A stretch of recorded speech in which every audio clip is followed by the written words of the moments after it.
Hello students, स्वागत है आपका मेरे यूट्यूब चैनल पर जिसका नाम है वेदांती मैम कॉन्सेप्ट लैब, जहां आप इंजीनियरिंग केमिस्ट्री बहुत ही इजी और कॉन्सेप्ट बेस्ड तरीके से समझेंगे। स्टूडेंट्स, हमने यूनिट सेकंड के लाइम सोडा और जियोलाइट कंप्लीट कर लिया था। आज इसका लास्ट सॉफ्टनिंग मेथड देखेंगे जो है आपकी आयन एक्सचेंज प्रोसेस। ये पानी को हार्ड से सॉफ्ट बनाने की सबसे बेस्ट मेथड है, जिससे आपको डी आयनाइज वाटर मिलता है, जिसमें ना तो केटायन रहते हैं ना ही एनायन। तो स्टूडेंट्स, स्टार्ट करते हैं आज का हमारा टॉपिक आयन एक्सचेंज प्रोसेस, जो सॉफ्टनिंग मेथड में आता है। चलिए, सबसे पहले तो आयन एक्सचेंज प्रोसेस के लिए हमें यूज करना पड़ता है रेजिन। काय का यूज करना पड़ता है? रेजिन का। ये रेजिन दो तरह के हो सकते हैं, केटायन रेजिन और एनायन रेजिन। तो आयन एक्सचेंज में आयंस, केटायन और एनायन, इसके लिए जो रेजिन यूज होता है उसमें केटायन रेजिन है और एनायन रेजिन है। तो केटायन एनायन को समझने के पहले बेसिक समझते हैं कि आखिर ये रेजिन है क्या। तो रेजिन है क्या, आपको दिख रहा है बोर्ड पर, insoluble cross linked organic polymer. ये एक तरह का पॉलीमर है जो इनसॉल्युबल है, घुलता नहीं है और क्रॉस लिंक्ड है। इसके जो स्ट्रक्चर होता है ना, इसमें मॉलिक्यूल्स एक दूसरे से क्रॉस लिंक्ड होते हैं। Functional group responsible for ion exchange property. अब इस टॉपिक में जो हम टॉपिक पढ़ रहे हैं वो आयन एक्सचेंज है। ये आयन एक्सचेंज में इसके लिए रिस्पॉन्सिबल है कौन? इससे जुड़ा हुआ फंक्शनल ग्रुप। वो केटाइनिक भी हो सकता है जैसे H+, एनायनिक भी हो सकता है जैसे OH-। तो ये फंक्शनल ग्रुप जो केटायन या एनायन हो सकते हैं, वो रिस्पॉन्सिबल है आयन एक्सचेंज प्रोसेस के लिए। तो सिंपल है, इंसॉल्युबल, क्रॉस लिंक और functional group responsible for ion exchange property. अब ये रेजिन बनता किससे? तो इस रेजिन को बनाने में जो इन्वॉल्व होते हैं वो होते हैं स्टायरीन और डाइविनाइल बेंजीन। बेंजीन के ऊपर CH2 डबल बॉन्ड CH2 तो हो जाएगा स्टायरीन। बेंजीन के ऊपर भी और नीचे भी पैरा पोजीशन पे, कौन सी पोजीशन पे? पैरा पोजीशन पे जब CH2 double bond CH2 CH2 double bond CH2 जुड़े हो तो इसे बोलते हैं डाइविनाइल बेंजीन। तो स्टायरीन और डाइविनाइल बेंजीन आपस में मिलकर स्टायरीन डाइविनाइल बेंजीन कोपॉलीमर बनाते हैं। यहाँ पे क्लास एक वर्ड यूज हो रहा है, कोपॉलीमर। पॉलीमर के साथ कोपॉलीमर क्यों? देखिए, जब पॉलीमर को बनाने में दो अलग अलग मॉलिक्यूल्स, माना कि एक पॉलीमर बन रहा है जिसमें एक मॉलिक्यूल ए है और एक बी है, तो ए और बी दो अलग अलग हुए ना, तो ऐसे पॉलीमर के लिए वर्ड यूज किया जाता है कोपॉलीमर। अगर यहाँ पर सिर्फ एक ही जैसे मॉलिक्यूल्स होते, स्टायरीन और स्टायरीन, यानी सिर्फ ए ही होता तो मैं बोलती पॉलीमर। लेकिन यहाँ ए है और एक बी है, यानी अलग अलग मॉलिक्यूल जब मिलकर पॉलीमर को बनाते हैं तो इसके लिए क्या वर्ड यूज किया जाता है? कोपॉलीमर। तो ये हो गया इंट्रोडक्शन आपके रेजिन का, जो बना किससे है? स्टायरीन डाइविनाइल बेंजीन कोपॉलीमर से। अब ये स्टायरीन डाइविनाइल बेंजीन कोपॉलीमर के साथ ऐसा क्या हुआ कि ये केटायन और एनायन में बढ़ गया? किसके साथ? इस स्टायरीन डाइविनाइल बेंजीन कोपॉलीमर के साथ कुछ प्रोसेस हुई जिसकी वजह से दो पार्ट में बटा है, केटायन और एनायन। तो चलिए देखते हैं केटायन क्या है। तो हे तो मेनली ये they are mainly styrene divinyl benzene copolymer, ये तो वही, पर which on sulphonation and carboxylation. जब आप इसका सल्फोनेशन करा दें, यानी इसकी रिएक्शन जब आप H2SO4 से करा दें, सल्फोनेशन यानी रिएक्शन किससे करा दी जाए? H2SO4 से, या फिर इसका कार्बोक्सिलेशन करा दिया जाए, तो होगा क्या? Are capable to exchange its H+ with calcium and magnesium hardness causing ion. तो होता क्या है, ये आपको जो पार्ट दिख रहा है ना, इस तरह की डिजाइन से बनाया है, ये है स्टायरीन डाइविनाइल बेंजीन, वही स्टायरीन डाइविनाइल बेंजीन कोपॉलीमर। अब इस स्टायरीन डाइविनाइल बेंजीन को जब रिएक्ट करा दिया जाएगा किससे क्लास? H2SO4 से। देखिए, मैं बार बार इतना बड़ा तो लिखूंगी नहीं ना कि पूरा बनाऊं, तो पूरा ना बना के इस डायग्राम से बता दिया कि ये पार्ट है स्टायरीन डाइविनाइल बेंजीन कोपॉलीमर। जब स्टायरीन डाइविनाइल बेंजीन की H2SO4 से सल्फोनेशन कराया जाता है तो इसके साथ आके कौन जुड़ जाएगा? Functional group SO3H। अब इस SO3H में एक फंक्शनल ग्रुप, मतलब जो है फंक्शनल ग्रुप, वो है H+, यानी कि केटायन। अब अगर मैं इससे हार्ड वाटर को गुजारूंगी क्लास, किससे? इस तरह के केटायन रेजिन से, तो ये H+ इससे लूजली बॉन्डेड है, ये H+ अपनी जगह से हट जाएगा और इस H+ की जगह एक्सचेंज होने पर कौन ले लेगा? या तो कैल्शियम या फिर मैग्नीशियम। तो जब आप पानी को इससे गुजारोगे तो ये H+ हटेगा और कैल्शियम मैग्नीशियम को पकड़ लेगा। अब जो पानी मिलेगा उसमें कैल्शियम और मैग्नीशियम नहीं होंगे। तो क्या बोला, सल्फोनेशन और कार्बोक्सिलेशन करने पर केपेबल है अपने H+ आयन को एक्सचेंज करने के लिए किसके साथ, कैल्शियम और मैग्नीशियम के साथ। इतना क्लियर है। स्टाइरिन डाइबेंजीन कोपोलिमर का जब सल्फोनेशन करा जाता है तो उससे जुड़ा फंक्शनल ग्रुप H+ केपेबल है एक्सचेंज होने के लिए किसके साथ, केटायन और मैग्नीशियम और कैल्शियम के साथ। तो यहाँ पे बस इतना सा लैंग्वेज करके लिखा है, आप चाहें तो जो मैं समझा रही हूँ उसे हिंदी में लिख के आ जाओ पेपर में। अब बात करते हैं एनायन रेजिन की। तो वापस से वही बात है, तो ये वही स्टाइरिन डाइविनाइल बेंजीन कोपोलिमर, तो they are styrene divinyl benzene copolymer contain quaternary amino. लेकिन ये जो स्टाइरिन डाइविनाइल बेंजीन है वही वो डायग्राम से शो करा है, स्टाइरिन डाइविनाइल बेंजीन। ये जो स्टाइरिन डाइविनाइल बेंजीन है, देखिए इसके साथ क्या जुड़ा हुआ है, NR3। NR3 मतलब अमोनिया में NH3 होता है, इसका H हटा के हमने एल्केन लगा दिया, जो जिसे हमने डिनोट करा है, H हटेगा और उसकी जगह आ गया है R3। ये R किसको डिनोट कर रहा है, CH3 को, मीथेन को। ये R किसको डिनोट कर रहा है, CH3 को। इसका मतलब यहाँ पे CH3 के कितने मॉलिक्यूल्स हैं, 3 मॉलिक्यूल्स। तो क्वाटरनरी अमोनियम क्या है, क्वाटरनरी अमोनियम ये कंटेन कर रहा है स्टाइरिन डाइविनाइल बेंजीन कोपोलिमर। तो हमने क्या लिखा, they are styrene divinyl benzene copolymer contain NR3 यानी quaternary amino, this treated with NaOH। अब अगर मैं इसकी रिएक्शन करा दूं किससे क्लास, NaOH से। किससे रिएक्शन करा दूं इसकी, NaOH से, एक्सचेंज इट्स OH आयन। तब इसके पास NaOH से जब मैं रिएक्ट कराऊंगी इसको, तो इसके पास फंक्शनल ग्रुप आ जाएगा OH। क्या आ जाएगा क्लास, फंक्शनल ग्रुप OH। अब अगर मैं इसे हार्ड वाटर को गुजारती हूँ तो ये OH खुद को एक्सचेंज कर लेगा। किससे एक्सचेंज कर लेगा ये OH, ये OH जब नेगेटिव है तो पानी के नेगेटिव आयन जो कि Cl- या फिर SO4 2- होते हैं, उससे ये खुद को एक्सचेंज कर लेगा।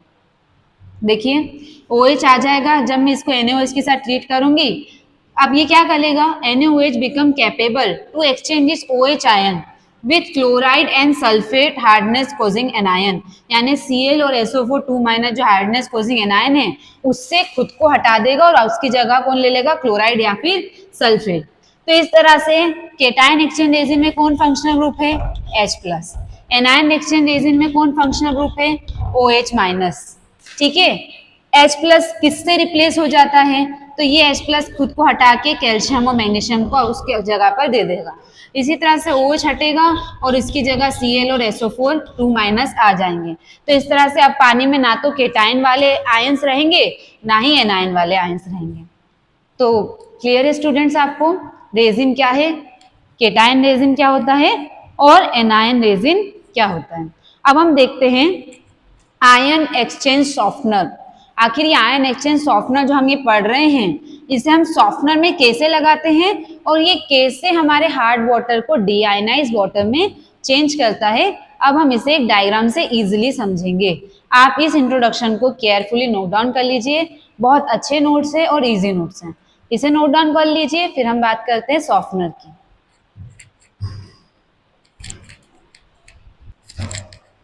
तो क्लास, हमने अभी इंट्रोडक्शन देख लिया कि आयन एक्सचेंज रेजिन होता क्या है, ये आयन एक्सचेंज प्रोसेस में केटायन रेजिन क्या है और एनायन रेजिन क्या है। अब हम इस सॉफ्टनर को देखते हैं कि कैसे केटायन और एनायन रेजिन हार्ड वाटर को सॉफ्ट वाटर में चेंज करते हैं। तो चलिए शुरू करते हैं इस प्रोसेस को, ध्यान से समझिएगा। हम लेंगे हार्ड वाटर, क्या लेंगे, हार्ड वाटर। मान लीजिए कि हार्ड वाटर में प्रेजेंट था CaCl2। क्या प्रेजेंट था क्लास, CaCl2। जब ये टूटता है तो केटायन पार्ट हो जाता है Ca2+ और इसका एनायन पार्ट हो जाता है 2Cl-। क्लियर है आपको। तो मैंने जो हार्ड वाटर लिया है ना, उसमें ये केटायन और ये एनायन है, तो ये Ca2+ को कंटेन करता है, साथ ही साथ 2Cl- भी इसमें है। जब मैं इसे एक्टिव केटायन रेजिन से गुजारूंगी तो केटायन रेजिन को मैं कैसे शो करूंगी, तो देखिए केटायन रेजिन में मैं स्टाइरिन डाइविनाइल बेंजीन को वही डायग्राम से बनाऊंगी, इसके साथ में जुड़ा है फंक्शनल ग्रुप, तो मैं मानती हूँ इसके का कार्बोक्सिलेशन करने पर आ गया है COOH COOH। इसके मैंने कितने मॉलिक्यूल लिए क्लास, 2 मॉलिक्यूल्स, एक है ये और एक है ये है एक्टिव केटायन रेजिन। इस एक्टिव केटायन रेजिन के 2 मॉलिक्यूल्स लेने का ये रीजन है क्योंकि आपके Ca के ऊपर चार्ज कितना है, 2+, H के ऊपर चार्ज कितना होता है, सिर्फ एक ही 1+ का। तो 2+1+ से बैलेंस होगा क्या? नहीं होगा। इसका मतलब अगर मुझे अगर Ca2+ को हटाना है, किसको हटाना है क्लास? Ca2+ को हटाना है, तो मुझे 2H+ लेने पड़ेंगे, क्योंकि प्लस का एक H मिलके 2+ बना लेंगे। तो यहाँ पे इसलिए मैंने यहाँ पे इसके कितने मॉलिक्यूल्स लिए? 2 मॉलिक्यूल, क्योंकि Ca के ऊपर चार्ज है 2+। जब इस हार्ड वाटर को एक्टिव केटायन रेजिन से गुजारा जाएगा तो H+ अपनी पोजीशन से हट जाएंगे और उसकी जगह आ जाएगा Ca2+। तो यहाँ COO तो ऐसे ही रहने दो, अगेन दूसरे वाले में COO ऐसे रहने दो, दोनों H हटेंगे और उसकी जगह ले लेगा Ca2+। कौन ले लेगा? Ca2+ आके यहाँ रुक गया है, तो H हटे और आ गया Ca2+। अब इस H की वजह से ये था एक्टिव, लेकिन जैसे ही H इस रेजिन से हटेंगे, अब इसके पास H+ है नहीं एक्सचेंज करने के लिए। अब मैं इसमें पानी गुजारूंगी तो कौन सा कैल्शियम पकड़ा जाएगा या रुकेगा? क्योंकि यहाँ तो H है ही नहीं। इसका मतलब अब ये एक्टिव रेजिन बन गया है एग्जॉस्टेड रेजिन, मतलब एग्जॉस्टेड मतलब अक्रिय हो गया है, ये अब आगे काम नहीं कर पाएगा। तो यहाँ पे इसने अपना काम कर दिया और एग्जॉस्टेड हो गया। अब मैं इस पानी को दूसरे कंटेनर में भेजूंगी, ये एक कंटेनर में हो गया काम। अब मैं इस पानी को दूसरे कंटेनर में भेजूंगी। जब मैं इस पानी को दूसरे कंटेनर में भेजूंगी तो Ca तो यहाँ आके रुक चुका है। अब आगे जो पानी जा रहा है उसमें Ca की जगह कौन आ गया है? 2H+, क्योंकि यहाँ से 2H+ ने अपनी जगह छोड़ी और Ca ने ले ली, तो ये जो निकले वो तो आगे जाएंगे ना पानी के साथ में, तो 2H+ आ गया, प्लस जो रिमेनिंग था वो कौन है हमारे पास? 2Cl-, अभी भी बचा हुआ है। अब इस पानी को एक्टिव एनायन रेजिन से गुजारोगे तो एक्टिव एनायन का फॉर्मूला है वही आपका स्टायरीन डायमनाइन, NR3 यानी क्वाटरनरी अमीनो और OH-। इसी तरह से मैं इसका एक और मॉलिक्यूल लूंगी NR3OH-। फिर बोल रही हूँ क्लास 2 मॉलिक्यूल क्यों लिए? क्योंकि मेरे पास Cl के कितने मोल हैं? 2 मोल। अगर मैं एक OH लूंगी तो एक ही Cl हटेगा, दूसरे Cl हटाने के लिए मुझे 2 OH चाहिए ना, इसलिए मैंने 2 मोल्स लिए इसके। किसके? एक्टिव एनायन रेजिन के। अब पानी को गुजारूंगी तो नेगेटिव वाले से अपनी जगह को एक्सचेंज करेगा, तो इस पानी में H का तो कुछ नहीं होगा, लेकिन ये Cl इसकी जगह ले लेगा और OH निकल जाएंगे। तो जब OH हटेगा तो NR3 तो ऐसे ही रहने दो, उसकी जगह आ गया है Cl। इसी तरह से स्टायरीन डायमनाइन में NR3 ऐसे ही रहने दो, उसकी जगह आ गया Cl। तो ये एक्टिव जो OH की वजह से था, जैसे ही OH हटेगा क्या आ गया? एग्जॉस्टेड, यानी कि अक्रिय या फिर इनएक्टिव हो गया। एक्टिव से अभी क्या हो गया? इनएक्टिव। अब जो पानी नीचे जा रहा है, मुझे जो पानी मिल रहा है उसमें यहाँ से निकला हुआ 2H+ है, इसके साथ ही में एनायन रेजिन ने यहाँ पे Cl को रोका तो किसको छोड़ा? 2OH- को। किसको छोड़ा? 2OH- को इसने रिमूव कर दिया। तो इस तरह से मेरे पास अब 2 आयन्स है, एक है 2H+ और एक है 2OH-। तो देखिए जब आपके पास 2H+ और 2OH- है तो वो रिएक्ट करके बना लेंगे 2H2O। क्या इसमें कोई केटायन है 2H2O में? नहीं है। क्या इसमें कोई एनायन है? नहीं है। इसका मतलब अब जो मुझे पानी मिल रहा है वो डीआयनाइज्ड है। कैसा है? डीआयनाइज्ड, यानी इस पानी में अब कोई भी किसी भी तरह का आयन नहीं है। यही रीजन है कि जब आयन एक्सचेंज रेजिन से आप पानी को सॉफ्ट करते हो तो ये बेस्ट मेथड है, क्योंकि इससे सारी हार्डनेस खत्म हो जाएगी, एक भी आयन नहीं रहेगा। अब जो पानी मिला वो डीआयनाइज्ड है। क्या है क्लास? डीआयनाइज्ड। तो यहाँ आप समझ गए होंगे एक्टिव को एग्जॉस्टेड कैसे बना और यहाँ एक्टिव को एग्जॉस्टेड कैसे बनाया और मिलने वाला पानी डीआयनाइज्ड कैसे हुआ। क्लियर है? मैंने बहुत आराम से समझा है क्लास, आप पूरे वीडियो को ध्यान से देखिएगा। अब ये जो चीज हो रही है इसमें थ्योरी मत लिख के आओ। क्या करो क्लास? थ्योरी मत करो। रिएक्शन केमिस्ट्री में पेज भर के आना इंपॉर्टेंट नहीं है, आप उसे कितने अच्छे तरीके से लिख के आ रहे हो और रिएक्शन को लिख के आ रहे हो वो इंपॉर्टेंट है। कॉपी भरने से पास नहीं होते हैं। चलिए देखिए, अब मैं इसे रिएक्शन के थ्रू समझाते हैं। सबसे पहली रिएक्शन किसके बीच हुई? तो यहाँ पे मेरी रिएक्शन जो सबसे पहले हुई थी उसमें मेरे 2 मॉलिक्यूल्स यूज हुए थे। अब ये स्टायरीन वाला जो ये वाला पार्ट है ना, इसे क्लास में R से शो कर रही हूँ। किससे शो कर रही हूँ? ध्यान से देखना। इस वाले पार्ट को मैं रिएक्शन में R लिख रही हूँ, COOH, RCOH। ये आपका एक्टिव केटायन रेजिन। इस एक्टिव केटायन रेजिन की रिएक्शन हुई किससे थी? केटायन वाले से, यानी Ca2+ से। जैसे रिएक्शन हुई RCOOH हटेगा और कौन आ जाएगा? Ca2+ प्लस 2H+ इसमें से निकल जाएंगे। यहाँ से 2H निकले और कैल्शियम ने H की जगह ले ली, तो अब ये जो एक्टिव था वो हो क्या गया है, exhausted, exhausted cation resin. Active को क्या बना दिया था हमने इसमें, इनएक्टिव या फिर एग्जॉस्टेड।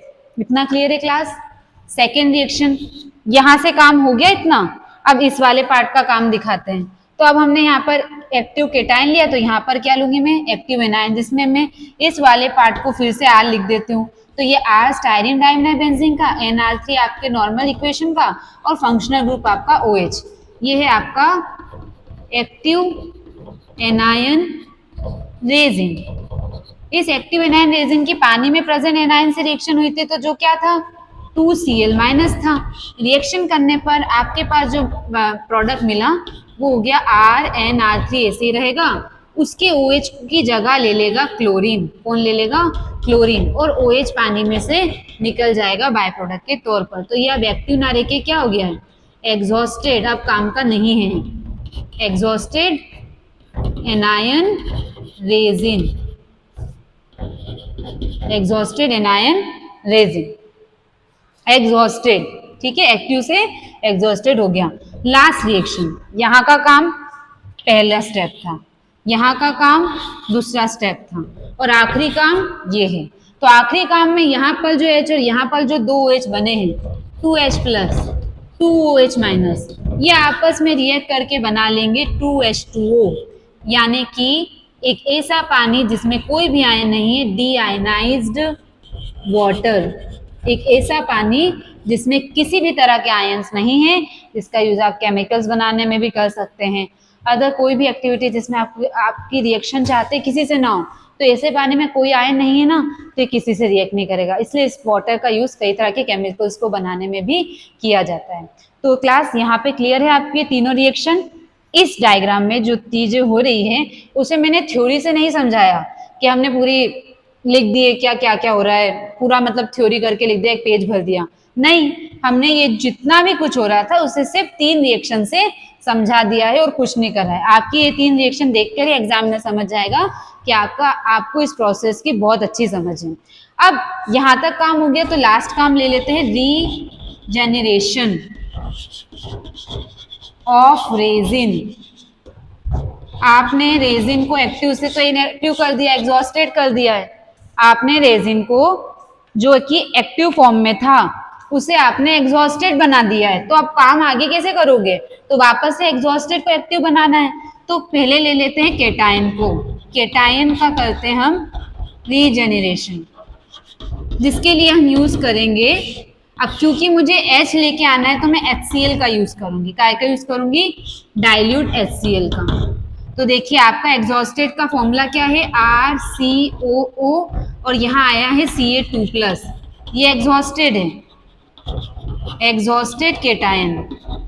मुझे इसे एक्टिव बनाना है, यानी Ca को यहाँ से हटाना है, तो मैं यहाँ लूंगी HCl लूंगी। HCl के ये इसके 2 मॉलिक्यूल्स और इसके भी 2 मॉलिक्यूल, जब मैं इसकी रिएक्शन कराऊंगी तो मेरे पास आ जाएगा RCOH, यहाँ H वापस आ चुका है, Ca निकल चुका है, यानी कि हमने कर दिया वापस से काम, बना दिया इसे एक्टिव केटायन। प्लस अब बाय प्रोडक्ट क्या निकलेगा, तो Ca यहाँ है, Cl यहाँ है, तो कुछ मत करो, CaCl2 को बना दो, ये आप वॉशिंग के थ्रू बाहर निकाल सकते हैं।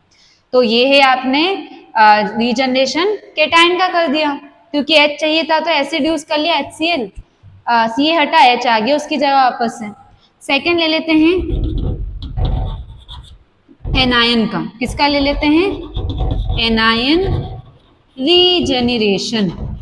एनायन का रीजेनरेशन कैसे करेंगे, तो पहले तो एग्जॉस्टेड लिखो, एनायन क्या था, यहाँ दिख रहा है, देखो यहाँ पर ये एग्जॉस्टेड, ये वाले की इक्वेशन फॉर्मूला लिखा है, तो ये एग्जॉस्टेड एनायन यहाँ है, तो RnR3OH, क्योंकि यहाँ पर सॉरी OH नहीं है, Cl है, क्या है, इसके 2। अब मैं इसको एक्टिव बनाने के लिए OH लगाने के लिए यूज करूंगी NaOH, काय का यूज करूंगी क्लास, NaOH का। तो ये तो है आपका एग्जॉस्टेड एनायन। एक्टिव बनाने के लिए यूज करूंगी NaOH के 2 मोल ले लेती हूँ, और जैसे ही ये कराऊंगी तो मेरे पास वापस से एक्टिव वाला फॉर्म आ जाएगा, जिसमें आ जाएगा OH उसकी वही पोजीशन पर। ये आ गया आपका एक्टिव एनायन। क्या आ गया क्लास? Active anion. अब यहाँ से Cl हटा और यहाँ पर Na है, तो समझिए जो बनने वाला प्रोडक्ट बाय प्रोडक्ट होगा NaCl। यहाँ काम हो गया हमारा। हमने केटायन का रीजनरेशन भी कर दिया HCl का यूज करके, और एनायन का रीजनरेशन भी कर दिया NaOH का यूज करके। तो पूरा आपको बोर्ड पर दिख रहा होगा सॉफ्टनर कैसे काम करता है। अब इस काम को हमने इस 3 रिएक्शन से समझा दिया। फिर जो हमने एक्टिव को एग्जॉस्टेड बनाया था उसे वापस से एग्जॉस्टेड से एक्टिव में बना दिया है। तो यहाँ पर आयन एक्सचेंज प्रोसेस की सारी चीजें हमने पढ़ ली है, इंट्रोडक्शन भी और सॉफ्टनर कैसे काम करता है ये भी, और फिर उसका रीजनरेशन कैसे करते हैं। क्लास आपको बोर्ड पे पूरा टॉपिक दिख रहा होगा, आप इसे नोट डाउन कर लीजिए अपनी कॉपी में। तो क्लास यहाँ होता है हमारे ये टॉपिक, लेंदी टॉपिक है आयन एक्सचेंज प्रोसेस, लेकिन अगर आप इसे समझ के करोगे ना तो कोई टॉपिक को रटने की जरूरत नहीं पड़ेगी। आप आराम से उस क्वेश्चन को अटेम्प्ट कर सकते हैं जिसके बारे में आपने समझा है। तो स्टूडेंट यहाँ पर हमारी इंजीनियरिंग केमिस्ट्री की 2nd यूनिट भी होती है कंप्लीट। अब हम 3rd यूनिट को लेके चलेंगे।